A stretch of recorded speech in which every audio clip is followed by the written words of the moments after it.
Good morning, नमस्कार। आप सभी का ग्रेविटी पॉइंट ऑफिशियल चैनल में स्वागत है। मैं सुरेश धर दुबे मानचित्र द्वारा विश्व के भूगोल की सीरीज के अंतर्गत ऑस्ट्रेलिया महाद्वीप की चर्चा करने के लिए उपस्थित हूं। यह चैनल आप लोगों को समय समय पर प्रैक्टिस सीरीज, साथ में इन्वायरमेंट इकोलॉजी की सीरीज और अगर देखें तो कॉन्सेप्ट ज्योग्राफी की सीरीज उपलब्ध करा रहा है। तो आप इन सभी मटीरियल का भरपूर लाभ उठाएं और अपने एग्जाम को बेहतर करने का पूरा प्रयास करें। चैनल को सब्सक्राइब, लाइक एवं शेयर करने के लिए आप सभी का धन्यवाद। यदि आपने अभी तक चैनल को सब्सक्राइब नहीं किया तो चैनल को सब्सक्राइब करें, लाइक करें और प्रमोट करें। इससे प्रत्येक वीडियो का नोटिफिकेशन आप लोगों तक समय समय पर उपलब्ध हो सके। प्रत्येक वीडियो का पीडीएफ मटेरियल भी टेलीग्राम चैनल पर उपलब्ध है, आप उसे वहां से डाउनलोड करें, जिसका लिंक नीचे कमेंट बॉक्स में दिया गया है। हम आशा करते हैं कि आप लोग स्वस्थ होंगे, मस्त होंगे और अपनी पढ़ाई में संलग्न होंगे। आइए समझते हैं ऑस्ट्रेलिया महाद्वीप के विषय में कि यहाँ पर कौन कौन से महत्वपूर्ण तथ्य हैं जो हमको जानना चाहिए।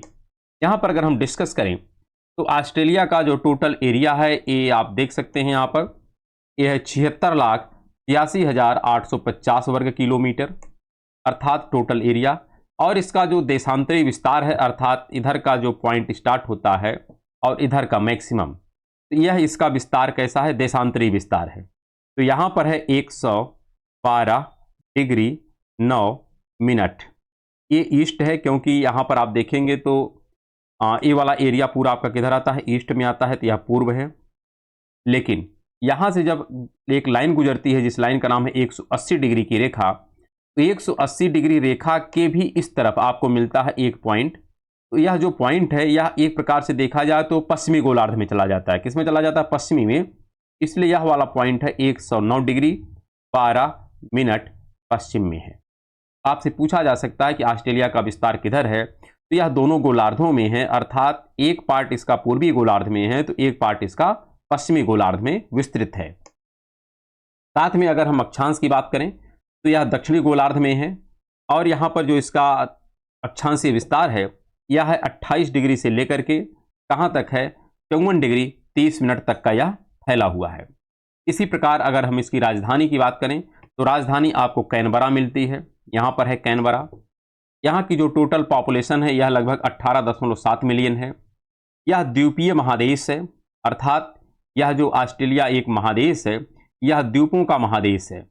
यह सभी महादेशों में, ध्यान रखिएगा, यह सभी महादेशों में सबसे छोटा महाद्वीप है। जितने भी महाद्वीप हैं हम लोग महाद्वीपों के विषय में चर्चा करते हैं, इसमें आपका उत्तरी अमेरिका है, दक्षिणी अमेरिका है, अफ्रीका है, यूरोप है, एशिया है और उसी प्रकार हम अंटार्कटिका की बात करते हैं और साथ में ऑस्ट्रेलिया की बात करते हैं। तो ऑस्ट्रेलिया क्या है? सबसे छोटा महादेश है। यह विरल जनसंख्या वाला एवं शहरीकृत देश है। आकार के दृष्टिकोण से यह छठा सबसे बड़ा देश है। किस दृष्टिकोण से? आकार के दृष्टिकोण से यह छठा सबसे बड़ा देश है। वैसे सबसे बड़ा अगर देश की बात किया जाए तो कौन आता है? रूस आता है। तो यह भी हमको स्पष्ट होना चाहिए। अगला यहाँ पर महत्वपूर्ण बिंदु है कि जो इसकी अवस्थिति है, इसका लोकेशन है, अगर इसके विषय में हम डिस्कस करें तो ऑस्ट्रेलिया एकमात्र ऐसा महादेश है, अर्थात एक ऐसा महाद्वीप है जिसे देश की भी संज्ञा दी जाती है। क्योंकि अन्य जितने भी महाद्वीप हैं उनमें बहुत से देश होते हैं, लेकिन यहाँ पर जो ऑस्ट्रेलिया महाद्वीप है इसे एक देश के रूप में भी हम लोग जानते हैं। साथ में अगर हम बात करें तो यह हिंद महासागर एवं प्रशांत महासागर के बीच में अवस्थित है, क्योंकि इधर का पार्ट हिंद महासागर का है और इधर का पार्ट जो है यह पैसिफिक ओशन का है। यह उत्तर पश्चिम में तिमोर सागर, ध्यान रखिएगा, उत्तर और पश्चिम में जो यहाँ पर बिंदु है इसका नाम है तिमोर सागर। यहाँ पर आप देखेंगे ये है तिमोर सागर। उत्तर और पश्चिम में कौन है? तिमोर सागर है। उत्तर में अगर देखें तो यहाँ पर आपको अराफुरा सी मिलते हैं। फिर अगर हम बात करें तो यहीं पर एक खाड़ी जिसका नाम है कारपेंट्रिया की खाड़ी, ये है। फिर यहाँ पर हम बात करें उत्तर पूर्व में, यहाँ पर आपको देखने को मिलेगा एक ग्रेट बैरियर रीफ है, ये है ग्रेट बैरियर रीफ है। साथ में अगर हम दक्षिण में बात करें तो ग्रेट ऑस्ट्रेलियन वाइट है, ये जो पार्ट है ये है ग्रेट ऑस्ट्रेलियन वाइट। ये जो जलराशि है इसी का नाम है ग्रेट ऑस्ट्रेलियन वाइट। क्योंकि गल्फ कई टाइप के होते हैं, जैसे बे ऑफ बंगाल है, गल्फ ऑफ मैक्सिको है और वाइट है। तो खाड़ियाँ जो होती हैं यह अपने शेप के आधार पर इनका नामकरण होता है। ऑस्ट्रेलिया में वाइट होती है, भारत में बे है और अगर आप मैक्सिको का देखें तो वहाँ पर गल्फ है, गल्फ ऑफ मैक्सिको। साथ में अगर हम बात करें दक्षिण पूर्व में एक तस्मानिया का यहाँ पर सी है, तो यह भी हमको ध्यान में रखना है। और यहाँ पर तस्मानिया एक क्या है, द्वीप भी है। तो इसी के विषय में लिखा है, अर्थात इसका लोकेशन जो है ऑस्ट्रेलिया का यह स्पष्ट होना चाहिए कि इसके उत्तर में, दक्षिण में, पूरब में, पश्चिम में कौन कौन सी स्थलाकृतियां हैं, उनको हमको ध्यान में रखना होगा। यहाँ पर अगर हम बात करें इसका अधिकतम विस्तार जो है यह उत्तर दक्षिण में कितना है, 3200 है। अर्थात उत्तर दक्षिण का तात्पर्य इस प्रकार से अगर हम इसके विस्तार की बात करें, यह 3200 किलोमीटर में है। कितना है, 3200 किलोमीटर है। और इसी प्रकार अगर हम इसका पूरब पश्चिम विस्तार इस तरह से अगर डिस्कस करें तो यह आपको मिलता है 4000 किलोमीटर।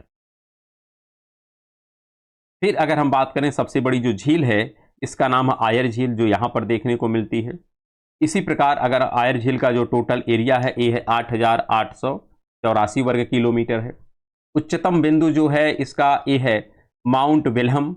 माउंट बेलहम जो है ये आपको मिलता है कहाँ पर, यह मिलता है आपको पापुआ न्यू गिनी वाले सेक्शन में। कहाँ मिलता है, पापुआ न्यू गिनी वाले सेक्शन में।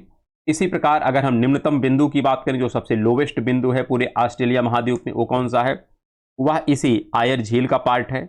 आयर झील में ही आपको देखने को मिलता है सबसे निम्नतम बिंदु, जिसकी गहराई समुद्र तल से कितना है, 16 मीटर है। अगर हम पूर्वतम बिंदु की बात करें कि ऑस्ट्रेलिया का सबसे पूर्वी बिंदु कहाँ पर है, तो यहाँ पर आपको देखने को मिलता है क्लिपर्टन आइलैंड है। क्लिपर्टन आइलैंड जो है यह 109 डिग्री 12 मिनट पश्चिम में है, क्योंकि यह इस गोलार्ध में चला जाता है, पश्चिमी गोलार्ध में चला जाता है, जिसमें आपको यूएस है, कनाडा है, फिर दक्षिणी अमेरिका के सारे सेक्शन आते हैं, उस वाले यह गोलार्ध में पहुंच जाता है। साथ में अगर हम इसके पश्चिमतम बिंदु की बात करें, 112 डिग्री 9 मिनट पूरब में है, यहाँ पर आपको देखने को मिलता है। तो इस प्रकार से अगर हम उत्तरतम बिंदु की बात करें, तो उत्तरतम बिंदु आपको मिलता है मिडवे द्वीप। क्या मिलता है, मिडवे द्वीप। तो आपको उत्तरतम बिंदु मिलता है मिडवे द्वीप पर, यहाँ पर आपको मिलेगा। इसी प्रकार अगर हम दक्षिणतम बिंदु की बात करें तो वहाँ पर है मैक्वरी द्वीप, जो न्यूजीलैंड का है। यहाँ पर आपको दक्षिणतम बिंदु मिलता है, जो किसका पार्ट है, न्यूजीलैंड का पार्ट है। इसी प्रकार अगर हम उच्चतम तापमान की बात करें, जो मैक्सिमम टेम्परेचर दर्ज किया जाता है ऑस्ट्रेलिया में, वह है आपका बॉर्क ऑस्ट्रेलिया। तो यहाँ वाला सेक्शन जो है, यहाँ पर आपको मैक्सिमम टेम्परेचर देखने को मिलता है 53 डिग्री सेंटीग्रेड। इसी प्रकार अगर हम निम्नतम टेम्परेचर की बात करें तो कैनबरा, जो ऑस्ट्रेलिया की राजधानी है, यहाँ पर न्यूनतम टेम्परेचर दर्ज किया गया है -22 डिग्री सेंटीग्रेड। इसी प्रकार अगर हम बात करें प्रमुख राज्य एवं केंद्र शासित प्रदेश की, तो यहाँ पर 6 राज्य एवं 2 केंद्र शासित प्रांत हैं। इसमें पूरा ऑस्ट्रेलिया बटा हुआ है। इसमें कौन कौन से हैं, अगर इसकी हम व्याख्या करें तो आपको मिलता है न्यू साउथ वेल्स है, जो सर्वाधिक जनसंख्या वाला है। क्या है, सर्वाधिक जनसंख्या वाला कौन सा है, न्यू साउथ वेल्स है। और जो पश्चिमी ऑस्ट्रेलिया वाला सेक्शन है, यह सबसे बड़ा है, क्योंकि यह है पश्चिमी ऑस्ट्रेलिया का। तो ऑस्ट्रेलिया का यह वाला प्रांत सबसे बड़ा है। लेकिन जो न्यू साउथ वेल्स ए वाला सेक्शन है, यहाँ की पॉपुलेशन सबसे ज़्यादा है। तो आपसे पूछा जा सकता है पॉपुलेशन के दृष्टिकोण से ऑस्ट्रेलिया का सबसे बड़ा प्रांत कौन सा है, तो न्यू साउथ वेल्स है। और अगर एरिया के दृष्टिकोण से पूछा जाए कौन सबसे बड़ा है, तो उसका नाम है पश्चिमी ऑस्ट्रेलिया है। साथ में अगर हम बात करें, तस्मानिया का द्वीप भी इसके अंतर्गत आता है, क्योंकि तस्मानिया यहाँ पर है। यह द्वीप भी ऑस्ट्रेलिया के ही अंतर्गत आता है। और अगर हम बात करें यहाँ पर कौन कौन से प्रदेश हैं, इसमें आपको सबसे पहले तो पश्चिमी ऑस्ट्रेलिया वाला सेक्शन ही मिलता है। उत्तरी केंद्र शासित प्रदेश है, ये वाला सेक्शन आता है। फिर है क्वींसलैंड है, तो क्वींसलैंड भी आपको यहाँ पर देखने को मिलता है। दक्षिणी ऑस्ट्रेलिया है, जो ए वाला सेक्शन है। फिर न्यू साउथ वेल्स है, ए वाला सेक्शन है। फिर यहाँ पर विक्टोरिया है, ए वाला। और यहाँ पर है तस्मानिया। तो इतने सेक्शन आपको देखने को मिलते हैं जो ऑस्ट्रेलिया वाले पार्ट में समाहित है। साथ में इसी में हम न्यू पापुआ गिनी की भी बात कर लेते हैं, ये भी इसी के दायरे में आ जाता है। यहाँ पर अगर हम ऑस्ट्रेलिया के प्राकृतिक प्रदेश की बात करें, तो ऑस्ट्रेलिया के मुख्य प्राकृतिक विभाग जो हैं, उसमें कौन कौन सी संरचनाएं आती हैं, तो एक तो यही आता है बृहद डिवाइडिंग जो पर्वत श्रेणी है, अर्थात ग्रेट डिवाइडिंग रेंज। ये वाला जो सेक्शन आप देख रहे हैं पूरा यहाँ से यहाँ तक, इसी को कहते हैं ग्रेट डिवाइडिंग रेंज। क्या कहते हैं, ग्रेट डिवाइडिंग रेंज। और इसके जस्ट अगर आप बगल में देखें, ये वाला जो सेक्शन है, ये वाला, इसी को हम कहते हैं मध्य निम्न भूमि है। क्या है, मध्य निम्न भूमि है, अर्थात दूसरा सेक्शन हो जाता है। और जो तीसरा पार्ट होता है प्राकृतिक प्रदेश में, वह पश्चिमी का जो पठारी क्षेत्र, ये वाला सेक्शन। तो एक प्रकार से ऑस्ट्रेलिया का 3 प्राकृतिक प्रदेश है जो प्रमुख रूप से हमको याद करना होता है। एक तो इसका पार्ट है जो पूरब में है, जिसका नाम है ग्रेट डिवाइडिंग रेंज, जो मध्य में है उसका नाम है मध्य निम्न भूमि, और जो पश्चिम में है उसका नाम है पश्चिमी पठारी क्षेत्र। अगर हम जो ग्रेट डिवाइडिंग रेंज है इसके विषय में डिस्कशन करें तो यहाँ पर आपको स्पष्ट होना चाहिए कि ऑस्ट्रेलिया का प्रमुख उन्नयित क्षेत्र, जिसे पूर्वी उच्च भूमि भी कहते हैं, क्योंकि पूरब का यह हाई लैंड है, उच्च भूमि है क्योंकि पर्वतीय क्षेत्र है। यह केप यार्क प्रायद्वीप अर्थात क्वींसलैंड से, ध्यान रखिएगा, केप यार्क प्रायद्वीप की बात कर रहा है, अर्थात इसी को कहते हैं क्वींसलैंड से कहाँ तक है, विक्टोरिया तक है। तो नीचे वाला जो सेक्शन है ये है विक्टोरिया का पार्ट है, और यहाँ पर मिलता है क्वींसलैंड। तो यही कह रहा है जो केप यार्क है ये वाला पोजीशन, इसी का नाम है केप यार्क। तो ग्रेट डिवाइडिंग रेंज जो है यह कहाँ से कहाँ तक है, केप यार्क से शुरू होता है और कहाँ तक फैला है, विक्टोरिया एवं आगे वास जल संधि से होते हुए तस्मानिया तक फैला हुआ। तो इसका जो प्रसार है ये यहाँ तक है, इसका ग्रेट डिवाइडिंग रेंज का। तो काफ़ी लंबी संरचना है जो केप यार्क से शुरू होती है और कहाँ तक जाती है, तस्मानिया तक जाती है। साथ में अगर हम बात करें, यह भ्रंश पर्वत का एक उदाहरण है, यह एक ब्लॉक पर्वत का उदाहरण है, यह भी हमको स्पष्ट होना चाहिए। यह कहीं भी, जैसे ब्लॉक पर्वत हम भारत की अगर बात करें तो सतपुड़ा आता है, पश्चिमी घाट आता है, और इसी प्रकार का आपको यूरोप में जो मिलता है उसका नाम ब्लैक कह सकते हैं, फॉरेस्ट ही है, वासजेस पर्वत है। उसी प्रकार से यहाँ पर जो ग्रेट डिवाइडिंग रेंज है यह भी एक ब्लॉक माउंटेन है, अर्थात भ्रंशोत्थित पर्वत है। यह कहीं भी 161 किलोमीटर से अधिक चौड़ा नहीं, अर्थात इसकी मैक्सिमम चौड़ाई कितनी है, 161 किलोमीटर है, जबकि कुछ स्थानों में केवल 48 किलोमीटर तक ही यह चौड़ा देखने को मिलता है। साथ में अगर बात करें, खनिज, लकड़ी, जल एवं जल विद्युत का प्रमुख सोर्स माना जाता है कौन, यही ग्रेट डिवाइडिंग रेंज, क्योंकि ग्रेट डिवाइडिंग रेंज में खनिज संसाधन भी विद्यमान है, लकड़ी के भी संसाधन विद्यमान है, जल और विद्युत का भी केंद्र हो सकता है, क्योंकि जहां पर जल होगा वहां पर जल विद्युत होगा। यह एक जल विभाजक का कार्य करता है, जो ग्रेट डिवाइडिंग रेंज है यह किसका कार्य करता है, तो जल विभाजक का कार्य करता है, अर्थात इधर की नदियां इस तरफ प्रवाहित होती हैं और इधर की नदियां इस तरफ प्रवाहित होती हैं, इसलिए इसको कहते हैं क्या, ग्रेट डिवाइडिंग रेंज, जल विभाजक रेखा। जैसे भारत में अगर हम बात करें जो जल विभाजक रेखा है, यह पश्चिमी घाट से होते हुए आगे आप जाएंगे तो आपको मिलता है अरावली, साथ में विंध्याचल। ये सब क्या है, ग्रेट डिवाइडिंग रेंज के तौर पर काम करती हैं, भारत की जल विभाजक रेखाएं हैं। तो इसी प्रकार से हम कह सकते हैं जो ग्रेट डिवाइडिंग रेंज है यह एक जल विभाजक का कार्य करती है, फलतः इसे यह नाम दिया गया है, इसी कारण इसको यह नाम दिया गया है क्योंकि इसके दोनों तरफ की नदियां अलग अलग दिशा में प्रवाहित होती हैं। चलिए अगर हम आगे बात करें पश्चिमी पठार का, तो पश्चिमी पठार यह प्री कैम्ब्रियन शील्ड है। कैसा शील्ड है, प्री कैम्ब्रियन की शील्ड है, जहां प्रचुर खनिज संसाधन पाया जाता है। यह ऑस्ट्रेलिया का बृहत्तम संरचनात्मक इकाई है। यहाँ पर उच्च पठारीय क्षेत्र है, अर्थात हाई टेबल लैंड है। ये जो हाई टेबल लैंड है, टेबल लैंड का तात्पर्य क्या होता है, जो उच्च भूमि होती है उसी को हम टेबल लैंड कहते हैं। तो उच्च पठारी क्षेत्र, ये जो पूरा सेक्शन है ये पूरा पठारी क्षेत्र ही है। तो यह पूरा क्षेत्र ही हम हाई लैंड के नाम से ही जानते हैं, अर्थात हाई टेबल लैंड है। यहाँ के मुख्य मरुभूमि जो क्षेत्र हैं, इसमें उत्तर में बृहद रेतीला मरुस्थल है, ऐसा हम लोग देख सकते हैं। यहाँ पर मरुस्थली क्षेत्र भी मिलता है, और गिब्सन है, कौन है, गिब्सन मरुभूमि है। तो आपको देखने को मिलता है गिब्सन जो मरुभूमि है यहाँ की ही क्या है, इसको हम पहले यहाँ से हटा दें। तो गिब्सन मरुभूमि यहाँ पर ये देखिए है, ये मरुभूमि है। साथ में अगर हम बात करें एवं बृहद विक्टोरिया का मरुस्थल, ये ग्रेट विक्टोरिया मरुस्थल है, इसी पश्चिमी पठारी क्षेत्र में ही सब विद्यमान है, क्योंकि ये पूरा पठारी क्षेत्र ही है जिसको हम कहते हैं हाई टेबल लैंड। इसी में उत्तर में बृहद रेतीला मरुभूमि है। साथ में अगर हम बात करें, देखो यहाँ पर ग्रेट सैंडी डेजर्ट है, फिर इसी में गिब्सन मरुभूमि है, बृहद विक्टोरिया की मरुभूमि है, और इसी क्षेत्र के किनारे में नीची पहाड़ियाँ और तटों के पास बड़े बड़े बेसिन भी उपस्थित हैं। तो यह इसकी एक संक्षेप में चर्चा है, इसके विषय में, पश्चिमी पठारी क्षेत्र के विषय में। साथ में अगर हम बात करें मध्य निम्न भूमि, अर्थात जो शुरू में हमने डिस्कस किया था कि ऑस्ट्रेलिया के 3 प्राकृतिक क्षेत्र हैं, एक ग्रेट डिवाइडिंग रेंज है, एक मध्य निम्न भूमि है और एक था पश्चिमी पठारी क्षेत्र। तो ग्रेट डिवाइडिंग रेंज में हमने यह डिस्कस किया इसके विषय में, फिर हमने पश्चिमी पठारी क्षेत्र का यह डिस्कशन किया कि इसका यह पार्ट है, जो टेबल लैंड से प्रारंभ होता है, जिसमें हम लोग ग्रेट सैंडी का है, फिर यहाँ पर गिब्सन है, यहाँ पर विक्टोरिया सब की चर्चा किए। साथ में यहीं पर आपको कुछ यहाँ पर देखिए निचली पहाड़ियाँ भी मिलती हैं और बड़े बड़े बेसिन भी मिलते हैं, क्योंकि यहाँ सब बेसनीय क्षेत्र भी हैं। इसी प्रकार अगर हम मध्य निम्न भूमि की बात करें तो मध्य निम्न भूमि अर्थात ए वाला सेक्शन,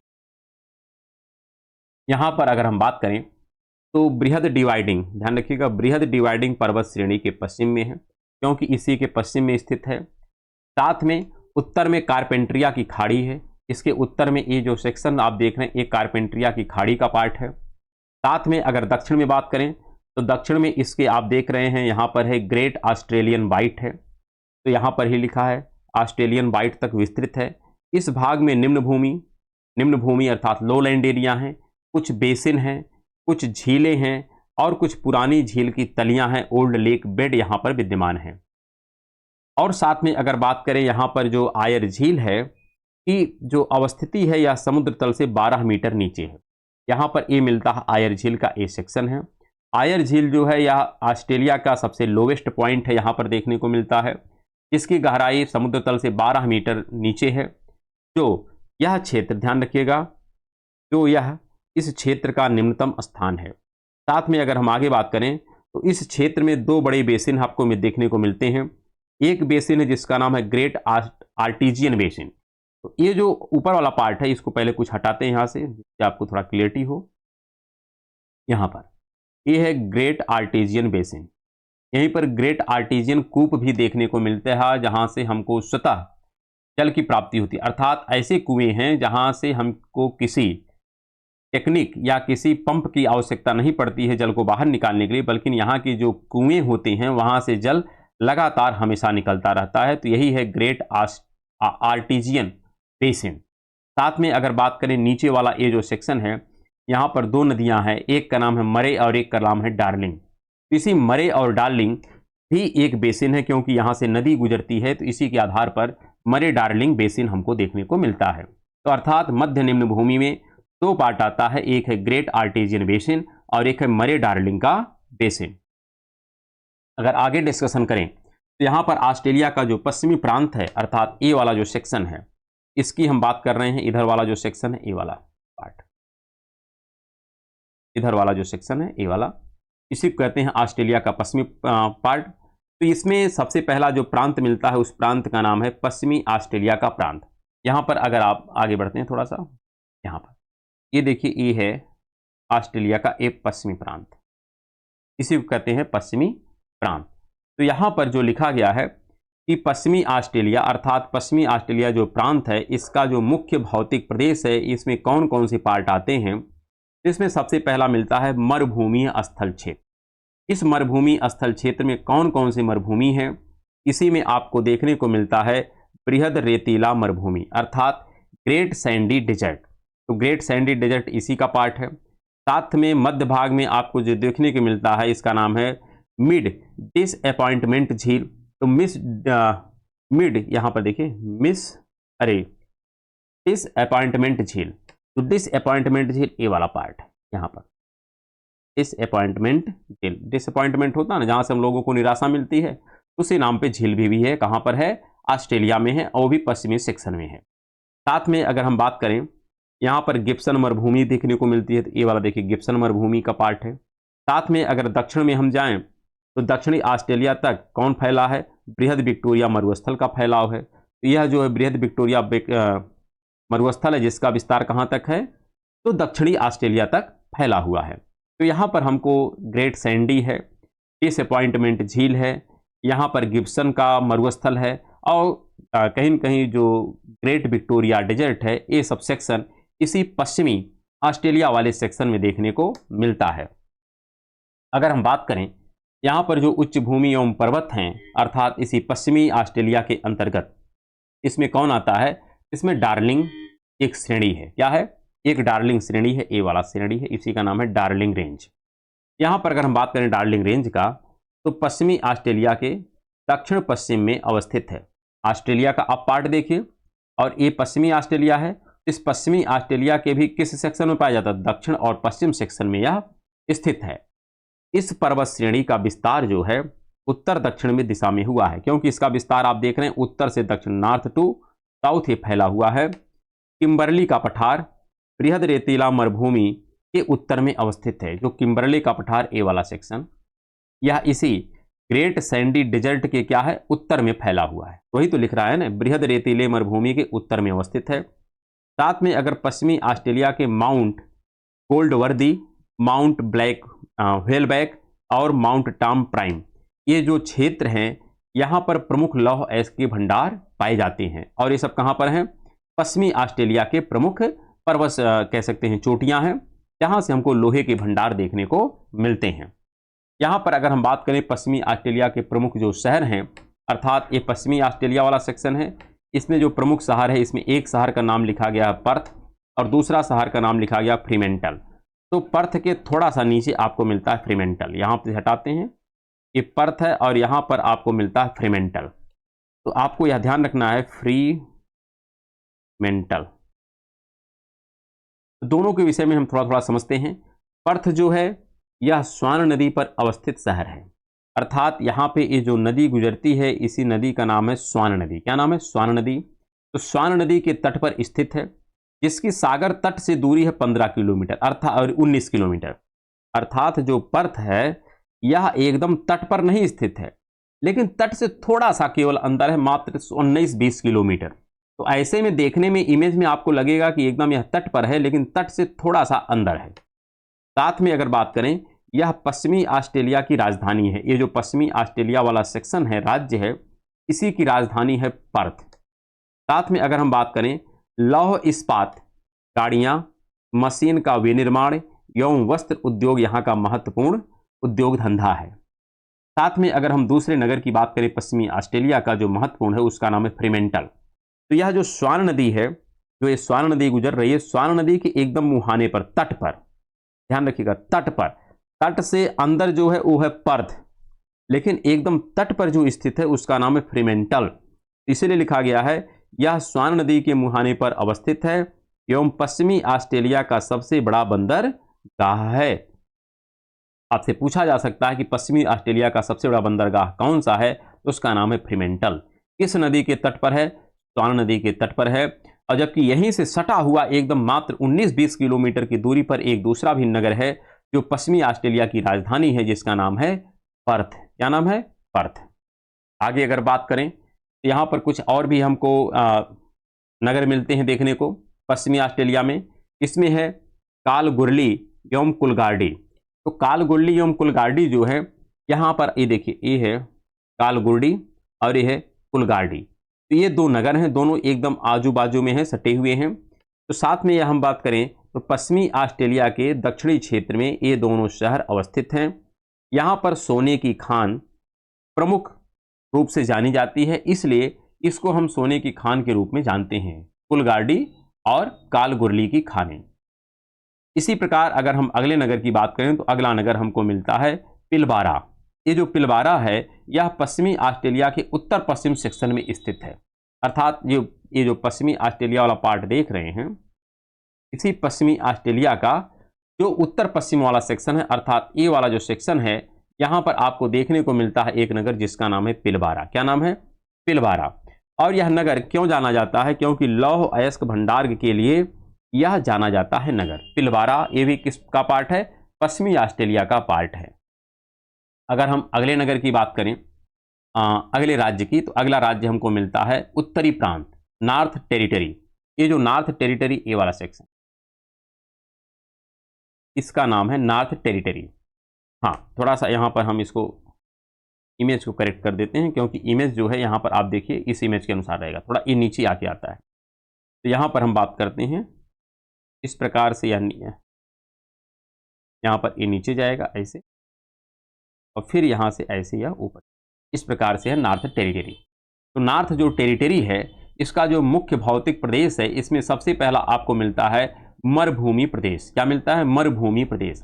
इस मरुभूमि प्रदेश में कौन कौन से प्रदेश हैं, आपको उत्तर में मिलता है तनामी मरुभूमि। तो यहाँ पर ये है तनामी मरुभूमि। साथ में यहाँ पर मिलता है एलिस स्प्रिंग के दक्षिण पूर्व में एक और मरुभूमि है जिसका नाम है सिम्पसन। तो यहाँ पर दूसरी मरुभूमि है जिसका नाम है सिम्पसन।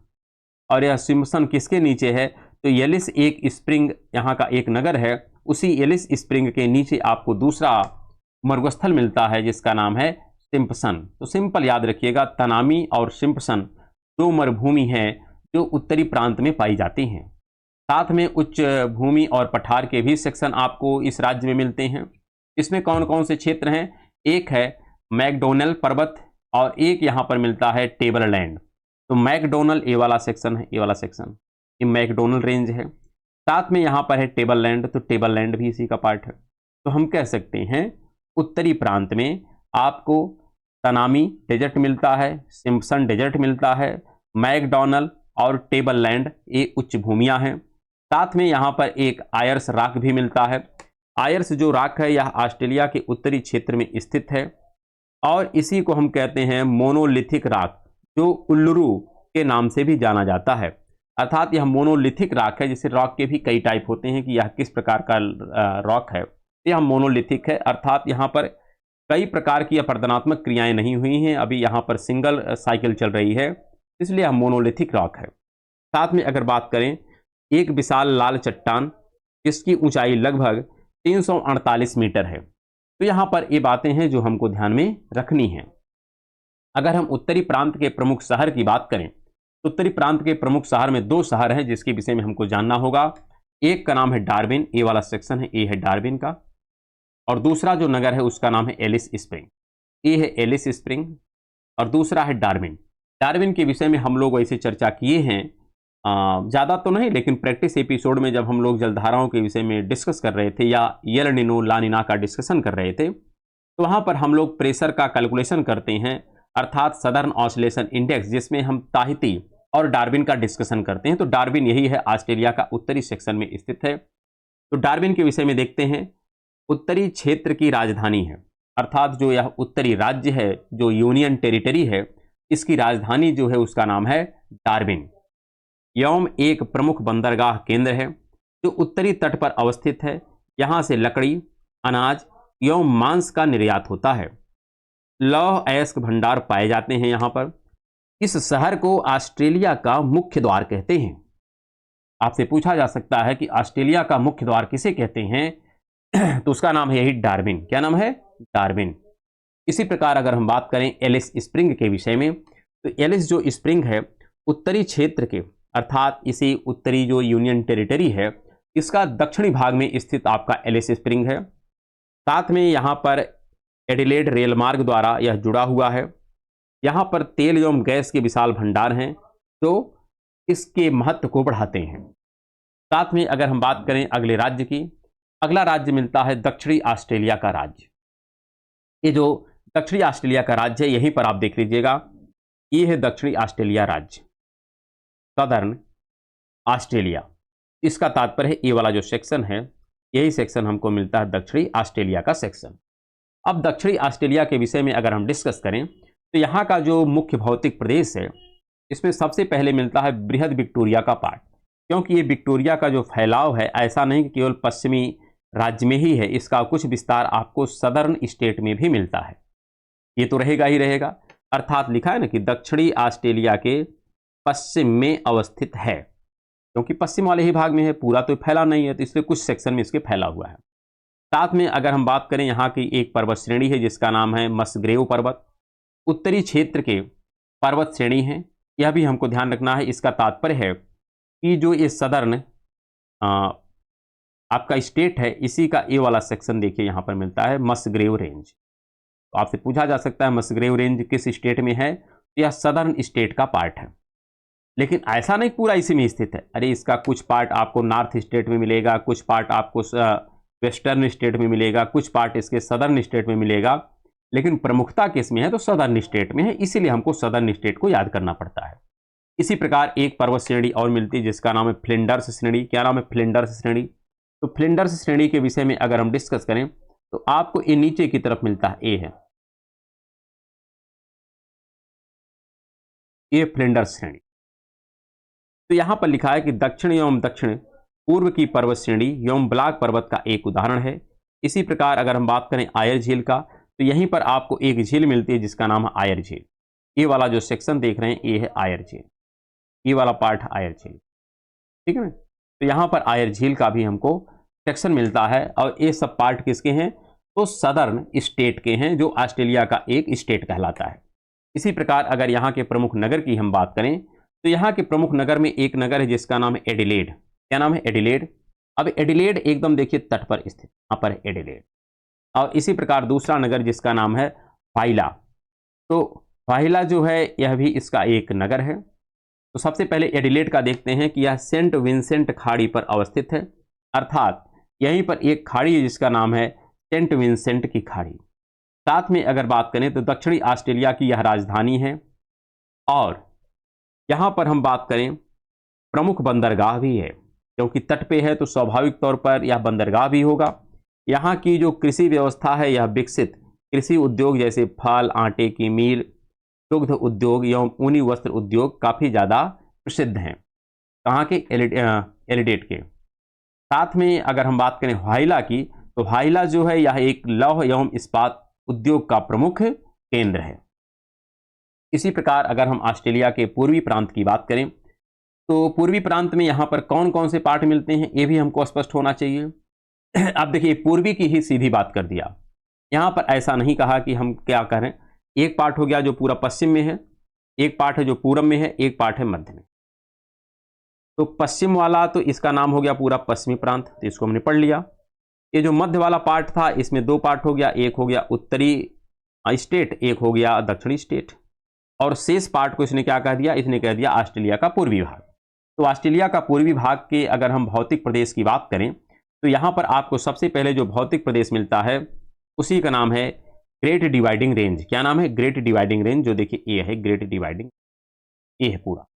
इसका विस्तार समानांतर श्रेणी के रूप में हुआ है। उत्तर में केप यार्क प्रायद्वीप अर्थात क्वींसलैंड से विक्टोरिया होते हुए पास जल संधि से होते हुए तस्मान तक फैला हुआ है। तो हमने पहले ही कहा केप यार्क से इसका विस्तार प्रारंभ होता है और यहाँ पर पास जल संधि है, पास जल संधि से होते हुए यहाँ पर तस्मानिया द्वीप तक फैला हुआ है यह ग्रेट डिवाइडिंग रेंज। इसी प्रकार आपको देखने को मिलता है Australian Alps. Australian Alps, Alps का तात्पर्य होता है यूरोपियन रेंज है। क्या है, यूरोपियन रेंज है। तो यहाँ पर आपको मिलता है एक देखिए न्यू इंग्लैंड रेंज। यही न्यू इंग्लैंड रेंज को ही हम लोग अन्य भाषा में इसको क्या कहते हैं, इसे कहते हैं आल्प्स। क्या कहते हैं, आल्प्स। और इसी आल्प्स में यह जो आल्प्स है कहाँ पर मिलता है, तो न्यू साउथ वेल्स के दक्षिण पूर्व में स्थित है। अर्थात यहाँ पर आप देखेंगे, हाँ यहाँ पर ये न्यू साउथ वेल्स है, तो न्यू साउथ वेल्स के इस वाले सेक्शन में मिलता है जिसका नाम क्या है, आल्प्स है। तो वही कह रहा है कि आल्प्स जो है यह न्यू साउथ वेल्स के दक्षिण पूर्व में स्थित है। और ऑस्ट्रेलिया की जो सर्वोच्च चोटी है जिसका नाम है कासियुस्को, तो कासियुस्को इसी आल्प्स रेंज का पार्ट है। तो यहाँ पर ये मिलता है माउंट कासियुस्को, माउंट कासियुस्को जिसकी ऊंचाई 2230 मीटर है। तो आपसे पूछा जा सकता है ऑस्ट्रेलिया की सर्वोच्च चोटी का नाम क्या है, तो उसका नाम है कासियुस्को, जो किसका पार्ट है, तो ऑस्ट्रेलियन आल्प्स का यह पार्ट है। अगर हम बात करें यहाँ पे अन्य भौतिक प्रदेश का, किसका हम बात करें ध्यान रखिएगा, तो ऑस्ट्रेलिया के पूर्वी सेक्शन का, अर्थात इस वाले सेक्शन की हम बात कर रहे हैं। तो यहाँ पर आपको मिलता है मरे डार्लिंग की बेसिन है।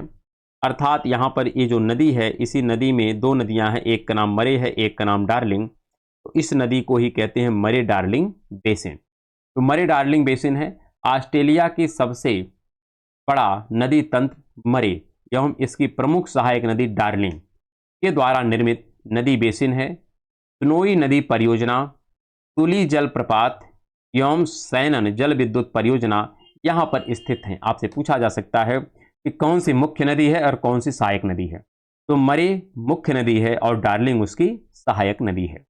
इसी प्रकार यहाँ का एक भौतिक प्रदेश और है जिसका नाम है ग्रेट बैरियर रीफ। अगर हम ग्रेट बैरियर रीफ के विषय में डिस्कशन करें तो यह वाला जो सेक्शन है ये है ग्रेट बैरियर रीफ और यह ऑस्ट्रेलिया का प्रमुख टूरिस्ट अट्रैक्टिव पॉइंट है। अर्थात इसी को देखने के लिए बहुत सारे टूरिस्ट ऑस्ट्रेलिया में जाते भी हैं। हाँ, ये बात दूसरी है कि हाल फिलहाल में जलवायु परिवर्तन की समस्या के परिणाम स्वरूप इस ऑस्ट्रेलियन की जो बैरियर रीफ है इसमें काफ़ी ज़्यादा लॉस देखने को मिला है और इसीलिए इसको थोड़ा प्रोटेक्ट करने की भी बात चल रही है। तो यहाँ पर अगर हम ग्रेट बैरियर रीफ के विषय में बात करें तो क्वींसलैंड के उत्तर पूर्व तट के किनारे एक लंबे कटक के रूप में इसका विस्तार है और यह विश्व का सर्वाधिक बड़ा प्रवाल भित्ति है। तो यह भी हमको स्पष्ट होना चाहिए कि विश्व की सबसे बड़ी जो प्रवाल भित्ति है उसी का नाम है ग्रेट बैरियर रीफ। तो इस प्रकार से अगर देखा जाए तो इतने आज पार्ट हमने ऑस्ट्रेलिया महाद्वीप के विषय में डिस्कस किए हैं। इसमें अभी भी बहुत सारे पॉइंट हमारे लिए शेष हैं और उन सभी तथ्यों की चर्चा हम लोग नेक्स्ट एपिसोड में करेंगे। तो हम मिलेंगे अब नेक्स्ट एपिसोड में, तब तक के लिए नमस्कार, धन्यवाद।